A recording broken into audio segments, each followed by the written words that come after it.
Հայաստանի ազգային պոլիտեխնիկական համալսարանը տարածաշրջանի խոշոր հանքարդյունաբերական ձեռնարկության հետ սերտորեն համագործակցում է։ Զանգեզուրի պղնձամոլիբդենային կոմբինատ բուհ կապը արտացոլվում է տարբեր նախագծերով։ Կապանի մասնաճյուղում սեմինար քննարկման առանցքում մեր երկրի հանքարդյունաբերությունն էր աշխարհի հետ համեմատության մեջ։ Դրա հնարավորությունները, ոլորտի մարտահրավերները, սոցիալական պատասխանատվությունը, հանրության շրջանում ձևավորված թույլ կարծիքներն ու կարծրատիպերը։ Հայաստանի հանքագործների և մետալուրգների միության նախագահ Զանգեզուրի պղնձամոլիբդենային կոմբինատի գլխավոր տնօրենի առաջին տեղակալը խոսեց պղնձի ու մոլիբդենի պաշարների ու դերի մասին համաշխարհային մակարդակում։ Հանրապետությունում ընդամենը 8 հանքավայր է գործում, որը բավարար չէ, մինչդեռ ապագայում աշխարհում պղնձի դեֆիցիտ կլինի։ Վարդան Ջհանյանը շուկան համեմատեց նավթայինի հետ։ 2050 թվականին պղնձի շուկան լինելու է տրիլիոնից ավել, 1.1 տրիլիոն դոլարի չափ, այսինքն հիմակվա պղնձի շուկայից 5 անգամ ավելի մեծ։ Դա պայմանավորված է լինելու երկու ֆակտորից։ Առաջինը, որ գներն են աճելու, եւ երկրորդը ծավալն է աճելու։ Իսկ նավթի շուկան նվազելու է մոտ 4 անգամ, մոտավորապես 4 անգամ նավթի շուկան նվազելու է եւ ըստ այս սցենարի մոտ 25 տարի հետո պղինձը ավելի կարևոր դեր է ունենալու եւ ավելի մեծ դեր է ունենալու համաշխարհային տնտեսության մեջ, քան նավթինը։ Այսօր, երբ աշխարհում կայուն զարգացման սկզբունքները դառնում են ազգային եւ միջազգային օրակարգերի առանցքային բաղադրիչ, հանքարդյունաբերական ոլորտը կանգնած է պահանջի առաջ հանդես գալ ոչ միայն որպես տնտեսական շարժիչ, այլ որպես բնապահպանական եւ սոցիալական պատասխանատու գործունեության օրինակ։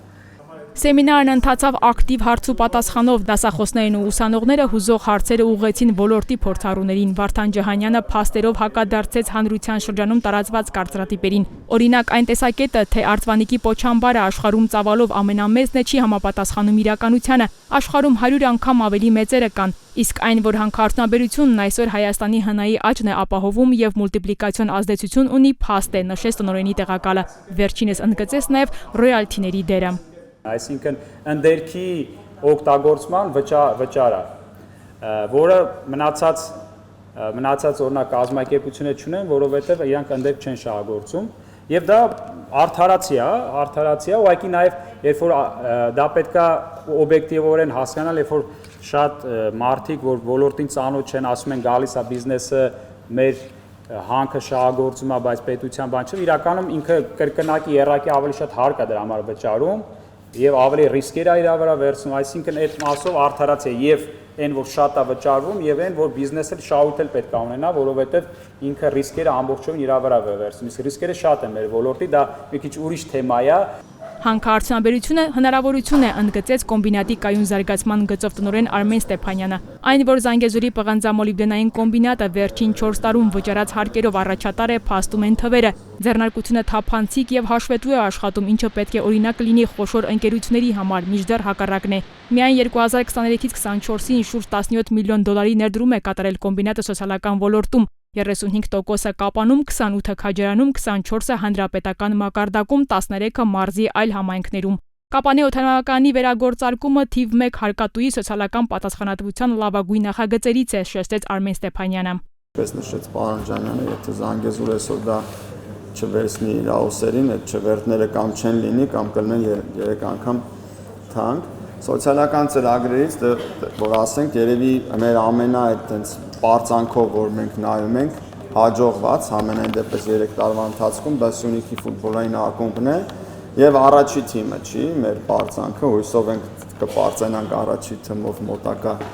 օրերին եւ մյուս տարիներին, բայց մեր հիմնական պարծանքը սոցիալական դա իհարկե երեխաների օրեցօր աճող քանակն է, մենք 200 երևի վերցել ենք, 190 թե 200, եթե թվերը ճիշտ եմ հիշում, պարոն Ջանյան, այսօր արդեն 1000-ին մոտիկ թիվ է ամբողջ մարզով Սյունիքի ֆուտբոլային ակումբը։ Արմեն Ստեփանյանը ներկայացրեց նաև վերջին տարիներին իրականացված բնապահպանական աշխատանքի անվտանգության կոմբինատի տեխնիկական վերազինման ծրագրերը, Պոնչամբարում տեղադրված առաջատար մետեոկայանից փոշու կառավարման թնդանոթներից մինչև Պոնչամբարի ռեկուլտիվացիա։ Ցավով պետք է ասենք, որ արձվանիկի նման կարևորություն ունեցող Պոչամբարի վրա սեյսմիկ տվիչներ դրված չէր, մոնիտորինգը շատ ցածր մակարդակով իրականացնում։ Այսօր կարող ենք պատվով ասել, որ դա այլևս պատմություն է, այսօր ամենաժամանակակից սարքավորումներն են այնտեղ տեղադրված։ Ընդհանրապես ինչ է հարցունաբերությունը, ինչ տիպի ժամանակակից տեխնոլոգիաներ են օգտագործում այնտեղ։ Միշտ լսել եմ, որ բարդա, վատա, ցեղ, փոշի եւ այլն տեսա չեն եղել, ծանոթ չեն տեսել, դա համա այդպիսի կարծիք ստեղծել։ Ես մինչև այսօր միշտ լսել եմ, իմացել եմ, որ ԶՊՄԿ-ն տալիս է ընդհանուր պահանջարկի մոլիբդենի աշխարհի 7%, 7-ից 8%, բայց այսօր իմացա, որ չէ, դա կարելի ասած միֆ է, 7% չի, 4% է տալիս։ Ուսանողներին մոտիվացրեց կայուն զարգացման գծով տնօրենի անցած ուղին Արմեն Ստեփանյանը սեփական օրինակով ներկայացրեց կրթություն ստանալու հաջողության հասնելու ճանապարհի մարդկային որակների մասին, ինչը ներկաներին շատ հետաքրքրեց։ Նման հանդիպումներ շատ կարևոր է թե ուսանողության համար, թե բուհի համար, քանի որ անդադ շփումը կապ է ստեղծում թե աշխատատեղի, աշխատաշուկայի, ԶՊՄԿ եւ ուսանողության համար։ Նախ ծանոթանում ենք